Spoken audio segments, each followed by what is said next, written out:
ফ্রান্সকে হারিয়ে বিশ্বকাপের ফাইনালে স্পেন। এখন পুরো ফুটবল বিশ্বের চোখ একটি ম্যাচে, ইংল্যান্ড বনাম আর্জেন্টিনা। কারণ আর্জেন্টিনা আজকের ম্যাচটা জিতলেই ১৯ জুলাই নিউ জার্সির মেটলাইফ স্টেডিয়ামে জন্ম নিতে পারে ফুটবল ইতিহাসের সবচেয়ে আলোচিত ফাইনালগুলোর একটি।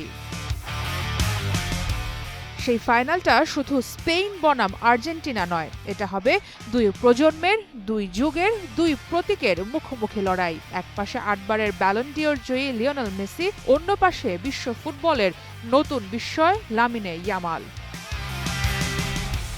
এই গল্পের শুরু আজকের নয়। ২০০৭ সালে একটি চ্যারিটি ফটোশুটে তরুণ মেসির কোলে ছিল মাত্র কয়েক মাসের এক শিশু।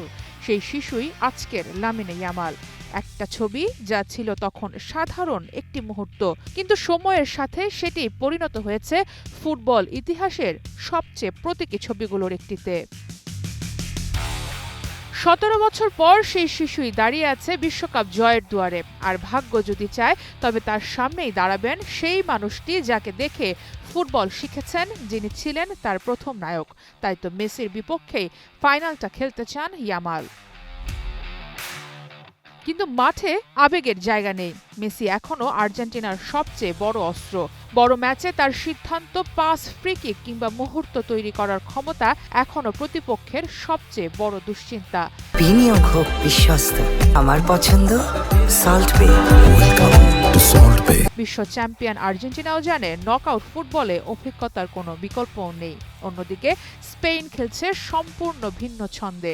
দ্রুত পাস, বলের নিয়ন্ত্রণ, উইং থেকে গতি আর তরুণদের নির্ভীক ফুটবল এই টুর্নামেন্টে স্পেনকে সবচেয়ে ভয়ঙ্কর দলে পরিণত করেছে। তবে এই ফাইনালের সবচেয়ে বড় লড়াই হয়তো পরিসংখ্যানে ধরা পড়বে না। এটি হতে পারে ফুটবলের এক প্রজন্ম থেকে আরেক প্রজন্মে মশাল হস্তান্তরের একটি প্রতীকী মুহূর্ত। একদিকে হয়তো মেসির শেষ বিশ্বকাপ, অন্যদিকে ইয়ামালের প্রথম বিশ্বকাপ। যদি আলবিসেলেস্তেরা আজ ইংল্যান্ড পরীক্ষায় উতরে যায়, তাহলে বিশ্বকাপ ফাইনাল হবে শুধু একটি ট্রফির লড়াই নয়। এই ফাইনাল হবে অতীত বনাম ভবিষ্যৎ, রাজা বনাম উত্তরসূরি, মেসি বনাম ইয়ামাল। হয়তো অপেক্ষা করছে ফুটবল ইতিহাসের সবচেয়ে আবেগঘন এক রাতের। সারা মাহবুব, স্টার প্লে।